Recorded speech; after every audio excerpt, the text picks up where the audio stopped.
La plus flagrante erreur commise par le général Gamelin est son plan d'Hillsbreda, consistant à engager toutes ses unités dès le début de l'offensive, sans garder de réserve. Ce plan, avec l'avancée hasardeuse de la 7e armée française en Hollande pour secourir la petite armée hollandaise, comme le dira le maréchal Montgomery dans ses mémoires, son mouvement en avant jusqu'en Hollande fut l'une des plus graves erreurs de Gamelin, car il rompit l'équilibre de tout le front nord-est. La deuxième erreur est l'absence de défense en profondeur.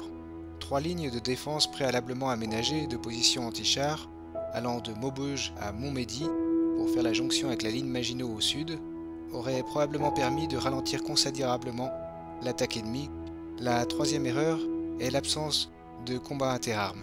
En effet, Gamelin n'a pas habitué les chars à travailler de concert avec les avions. La quatrième erreur est le refus de prendre en compte les renseignements venant de l'extérieur, comme les informateurs du deuxième bureau, de l'agent MAD avec sa source au sein de l'Abwehr, le général Laussen, le colonel Hans Oster ou bien Paul Tummel alias A54, alertant sur le risque d'attaque à travers les Ardennes. De plus, un accord secret entre le roi Léopold III de Belgique et le général Gamelin avait été conclu qu'à chaque fois que les Belges auraient des renseignements qu'une invasion se prépare, ils le transmettraient aux Français, comme le 13 janvier 1940.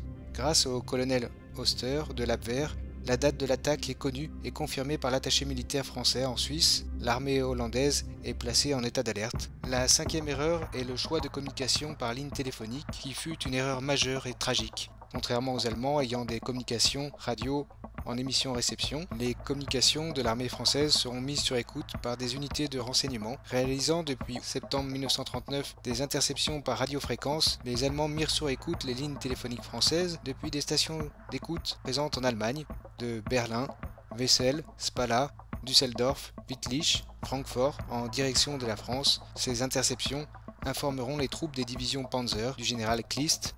Ainsi, par ces écoutes, les Allemands identifieront toutes les positions des quartiers généraux de chaque armée française du front nord-est, celles du général Blanchard, Giraud, Hunziger, Prétella, Requin, Touchon. Les généraux des divisions Panzer comme Klist, Hoth, Guderian auront ainsi un croquis détaillé des forces en présence sur la route de leur attaque. La sixième erreur est le choix du ravitaillement en essence par camion-citerne au lieu de jerrycan, comme les Allemands, qui fut une erreur majeure et tragique. Les bataillons de chars ayant déjà une autonomie faible avec leur engin inadapté à la guerre de mouvement seront par conséquent pénalisés par un manque d'autonomie, autonomie supplémentaire qui aurait pu leur être conférée par ce choix logistique. De plus, les camions-citernes des DLM et DCR furent une cible facile pour l'aviation ennemie.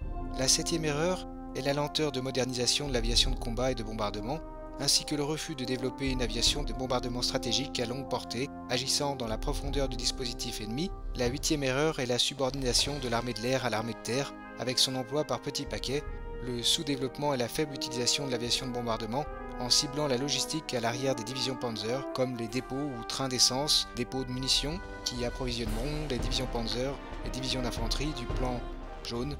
La neuvième erreur est le refus de prise en compte de la réalité durant la bataille, malgré toutes les informations qui lui parviennent à l'état-major. La 7e armée ne rencontrant aucune résistance sérieuse avançant jusqu'en Hollande, l'aviation de reconnaissance qui repère des colonnes interminables de plusieurs kilomètres de véhicules ennemis, plusieurs jours d'affilée, les 10, 11, 12 mai 1940, et ces avions qui reviennent soit abattus, soit criblés de balles, et échouent tous à détruire les ponts. La 10e erreur est le refus d'emploi conjoint des 4 DCR simultanément contre le corridor des Panzers. Le haut commandement français de l'armée de terre décida d'employer séparément une à une les DCR, la première DCR à Flavion en Belgique, la 3e DCR à Stone, la 4e à Montcornet et Abbeville. Quant à la deuxième, elle fut séparée en deux par la percée ennemie du front, elle fut de facto inopérante pour mener une contre-attaque. Autant d'éléments qui auraient dû déclencher une remise en cause et une prise de conscience sur les Ardennes pour le général Gamelin. Malheureusement, quand Gamelin est limogé, la situation pour son successeur, le général Weygand, est irréversible. Les divisions ennemies atteignent Abbeville et ont enfermé les meilleures unités alliées dans une poche. 2 bataillons de chars de combat ont été perdus en Belgique, à Hannut et Flavion. Les tentatives de contre-attaque ont échoué. Enfin, l'allocution du maréchal Pétain le 17 juin 1940 achève la détermination de la plupart des soldats français à se battre pour leur patrie. À partir de cette date, 1 million de soldats français vont se rendre progressivement sans combattre, alimentant la fausse croyance d'une armée qui n'aurait pas combattu alors que plus de 60 000 y laissèrent la vie. Les Allemands vont donc instrumentaliser cette allocution en menaçant de fusiller ceux qui ne se rendent pas. Les derniers soldats de la ligne Maginot se rendront le 3 juillet 1940.